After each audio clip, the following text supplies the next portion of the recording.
Welcome back. You're watching Global Today here on Morning Prime, Kivumbi 2022. Thank you very much for staying with us. Even on this other side of the break, we want to wind up on, of course, the local scene and gravitate or drill deeper on what is happening internationally. The big story right now is all about Liz Truss. But before we take that short break, I'd promised to circle back with Noami Damba just to also get your finalizing thoughts on the current state of affairs here in the country, in light of the corporate governance that Taseka was talking about. Yeah. If you look at the election process, there was a major debate and issues about the role of the chair, decisions that the chair can take, and vis-a-vis the members of the election board together. And you know, corporate governance is pure and clear. I mean, you can debate it whichever way you want. There has to be a consensus. There has to be a majoritarian. There cannot be a one person that make major decisions regarding the country. And I hope that point is made clear by the judges at the end, because they promised to do just that. We need to be able, to move to the Jeffersonian concept of democracy. We need to be able to uplift our people. It is the people that have the say.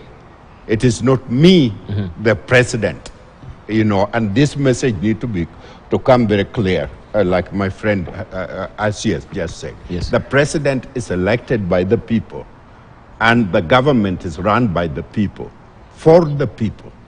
And therefore, we are going to be expecting our president to be listening to the people, and we are going to judge our president based on his ability to listen and execute the need for the people. Respect the previous president, which will take his place. I believe, like I should say, President Uhuru Kenyatta will play his part as expected. He will attend the ceremony, he will swear in the new president, and then he will move on to play his part to make sure that this government is run in accordance with the wishes of the people. There was another point that our friends here were talking about, and that's the role of Honorable Raila Odinga. I concur that the time has come for him to play eminent role, both in Kenya and in Africa, because he has the ability to do that, and he has demonstrated is highly respected. Based on Goodluck Jonathan said, you have three people that are highly respected in the country. Not many African countries are like that. And it's time for him to join the rest of Goodluck Jonathan and all others to deal with the issue of conflict in Ethiopia, wherever there is a conflict, and also issue of infrastructure, which is very excited about. And my hope is that the new president will allow them to do that. I'm expecting Uhuru Kenyatta to play a much more active role beyond this. He can choose again in the future to run for president. That is right to do that, because his age and ability, in order to do that. And that Kenyan people should understand very well as we wind down the issue of ethnicity, so that we move on to one Kenya as a big picture. All right, thank you. Let's wind up on that. The Right Honorable Raila Odinga is the colossus of this country. The political party and his secretariat are the ones that failed him. He did not fail. He's the people who are working for this man on the best chance he had to be president. Couldn't take the country by 65%, and he has been winning elections before that he has been rigged out of. But the one that the voodoo judiciary called the most open and the most transparent and the most clear, he came within 250,000 votes. I think that urgent purge, if I can use a Russian word, is needed at the party. It is the party that made Raila Odinga. It is not Nyanza that made him, it is the party. The second thing that he needs to do is to get the secretariat crushed, and he needs to get a new secretariat. And he needs to transition a new leader after 2 years so that in the coming election we can have a younger, more able, more energetic person who has the same social democratic agenda for transformation in this country, so we can make Mr. Ruto's term a one-term presidency. Thank you. Oh, yeah. That is your opinion. That's a legitimate. All right. There is a country of free men. I want just to focus on the Independent right now, which is, putting this face of Liz Truss with her unflappable smile right now. If we may just take it that, Truss faces race against time. This is what is headlining the front pages of the dailies in the UK right now. And you know what is happening. The desperate Britons plead for urgent help on rising bills. Incoming PM promises energy package within days. Tories warn new leader has just months to save party. And we know he took over as Britain's Prime Minister on Tuesday, vowing immediate action to tackle one of the most daunting set of challenges for the incoming leader in post-history, led by soaring energy bills, looming recession and industrial strife. Truss, the fourth Conservative Prime Minister in 6 years and successor to Boris Johnson, who was forced out over multiple scandals, acknowledged the severe global headwinds from Russia's invasion of Ukraine and the COVID pandemic. Truss appointed close allies to top jobs such as Kwasi Kwarteng as Finance Minister, Therese Coffey as Deputy Prime Minister and Health Minister, and James Cleverly as Foreign Minister. It was the first time a white man will not hold one of the Britain's four most important ministerial positions. The new cabinet will be charged with delivering on Truss' three stated priorities, that is, tax cut to boost the economy, help over rising energy costs, and sorting out the state national health service. She inherits an economy in crisis, with inflation at double digits and the Bank of England warning of a lengthy recession by the end of this year. Let's listen in to what she had to say, and of course, having the parting shot as well from Boris Johnson. We have and will continue to have that economic strength to give people the cash they need to get through this energy crisis that has been caused by Putin's vicious war. And I know that Liz Truss and this compassionate Conservative government will do everything we can to get people through this crisis, and this country will endure it, and we will win. And if Putin thinks that he can succeed by blackmailing or bullying the British people, then he is utterly deluded. On the subject of bouncing around in future careers, let me say that I am now like one of those booster rockets that has fulfilled its function, and I will now be gently re-entering the atmosphere and splashing down invisibly in some remote and obscure corner of the Pacific. And like Cincinnatus, I am returning to my plough, and I will be offering this government nothing but the most fervent support. It's time for politics to be over, folks. It's time for us all to get behind Liz Truss and her team and her programme and deliver for the people of this country, because that is what the people of this country want, that's what they need, and that's what they deserve. Johnson delivered Brexit, the COVID vaccine, and stood up to Russian aggression. History will see him as a hugely consequential Prime Minister. I'm honoured to take on this responsibility at a vital time for our country. What makes the United Kingdom great is our fundamental belief in freedom, in enterprise, and in fair play. Our people have shown grit, courage, and determination time and time again. We now face severe global headwinds caused by Russia's appalling war in Ukraine and the aftermath of COVID. Now is the time to tackle the issues that are holding Britain back. We need to build roads, homes, and broadband faster. We need more investment and great jobs in every town and city across our country. We need to reduce the burden on families and help people get on in life. I know that we have what it takes to tackle those challenges. Of course, it won't be easy, but we can do it. We will transform Britain into an aspiration nation with high-paying jobs, safe streets, and where everyone everywhere has the opportunities they deserve. I will take action this day and action every day to make it happen. United with our allies, we will stand up for freedom and democracy around the world, recognising that we can't have security at home without having security abroad. As Prime Minister, I will pursue 3 early priorities. Firstly, I will get Britain working again. I have a bold plan to grow the economy through tax cuts and reform. I will cut taxes to reward hard work and boost business-led growth and investment. I will drive reform.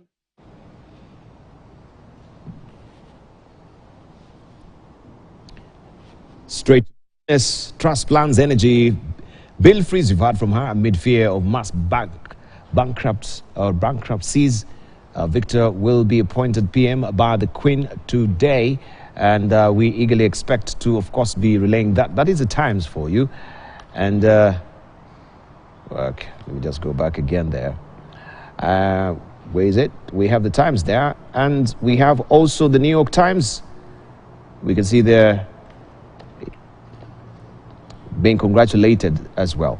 So I just want to hear from our panelist, because we're remaining a few minutes as well. It's a new dawn also in the UK. We had Theresa May, Margaret Thatcher. Harking back into history, I can't remember. Maybe you can bear me, that favor of remembering who has been, before Margaret Thatcher as a Prime Minister. This will be the third female Prime Minister in the UK. A record history as well. Yep. Coming in the cusp of course, energy crisis in the UK, inflation soaring right now, a difficult time. So on the same plane with what we're having here in the country with William Ruto as well, is picking up a government that is bedeviled so much. That's broke. Yeah, that is broke actually. Right, briefly, let's start with you, Professor Kagwanja, just briefly. Very well. Liz Truss is just is a good conservative, Oxford trained, of the younger generation, third female, Prime Minister after Margaret Thatcher and Theresa May, and very different from Boris Johnson, that she's not a populist, and she's not having this isolationist idea.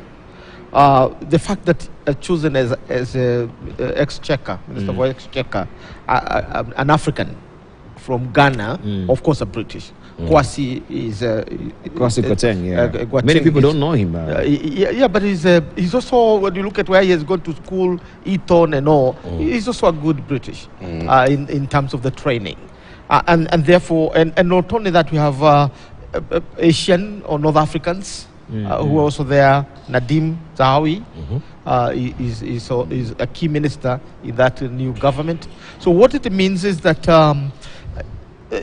she's going to be a realist rather than an idealist, because this situation requires a realist, not an idealist.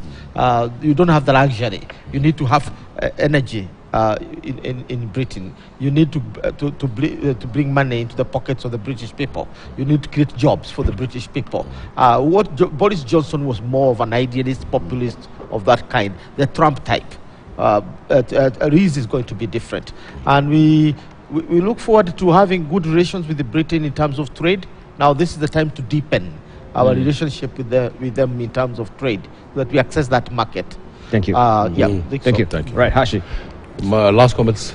You can comment on, first of all, quickly, I think the British did not want an Indian to be a Prime Minister.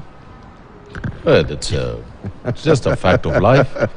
We shouldn't mince our words. The British are steeped in, especially the Tories. But they were comparing his work, as a... Well, there was no, from the Treasury. The Asian fellow was way above this lady in competence and in many ways. But they didn't want to handle the hot Yorkshire pudding. They wanted to, they put the native daughter in there, and they are going to be trounced by the Labour in the next election, which is my party. So, well, that's. Am I supposed to make my last comments as well? Can I? Please. I'd like to just quickly say something about Mr. Odinga. And you know, when we were in primary school, and Mr. Seka here, my senior and my teacher, knows about Macaulay, the great poet that we're taught with him. And I just want to say a few words to the Prime Minister and to every man upon this earth. Death cometh sooner or late. And how can a man die better than facing fearful odds from the ashes of his fathers and from the temples of his gods? I want to wish him the best. Guys, a poet as well. Wonderful. I concur with my colleagues that Les Truss is going to be a realist. And I think that's what Britain needs right now. Britain is at a crossroad after the Brexit and the challenges they face in the world economy, migration issues and all others. And relationship with Africa become very important in the Caribbean. And so I think it's going to be much more realistic in dealing with us. My concluding remark, I began with Thomas Jefferson, and I want to end up with Thomas Jefferson, particularly focusing on the new incoming government. Thomas Jefferson said, when the people fear the government, there is tyranny. And when the government fear the people, there is liberty. Indeed. Professor Seka. Yeah, what you can learn from the British, there has been changeover of power many times. I think they have perfected their political transition, to the extent that we don't see disorderliness of the type that we see in Africa. And therefore, seeing this movement, even though, as my colleague says, that the Asian would have had an upper hand, but nevertheless, the tempestuousness was not overt and destructive as it happens in many third world countries. What lesson do we learn from this? Number one, we need to embrace the whole practice of loyal opposition, loyalty to the nation. And whereas you can oppose the policies of the government in power, there is need to maintain a sense of deference, respect and honor to the higher authority. In Kenya, we have had people in higher offices being called names, and therefore there has been lack of respect, which is not a good lesson to the coming generations. Secondly, the whole issue of responsible government. A responsible government which knows, as I often will say, is that government is really put in place by a regime that should be conscious of its prerogatives, and therefore it is a responsibility of government to enhance the legitimacy of what happens in the public sphere, and it will not therefore destroy and eat away its political capital. When I'm talking about political capital, my conception of it is in terms of the legitimacy, in terms of the goodwill with which people come to power. At this point, we can say the new government can either enhance and build its political capital or undermine it altogether if it misspends it, if it does not invest in it. Therefore, its legitimacy goes down. And so, government should be an act of political legitimation. Thank you, Professor Seka. I really appreciate Professor Peter Kagwanja. Noah Midama, Professor, thank you for coming through. Ahmed Ashi, I really do appreciate. And also, I hack back into history. One time when we had from Dr. William Ruto quoting Max Lucado, and he said these words, that the man that must lead an orchestra must put his back against the crowd. I leave you for that particular moment to just ponder on that. A man that must lead an orchestra must put his back against the crowd. Thank you very much for your valued company. Of course, I can see a lot of reactions on social media as well. No time to sample that, right? But we shall pick up this next week as well. Thank you very much for your valued company again. Spice is coming up. Thank you. Great.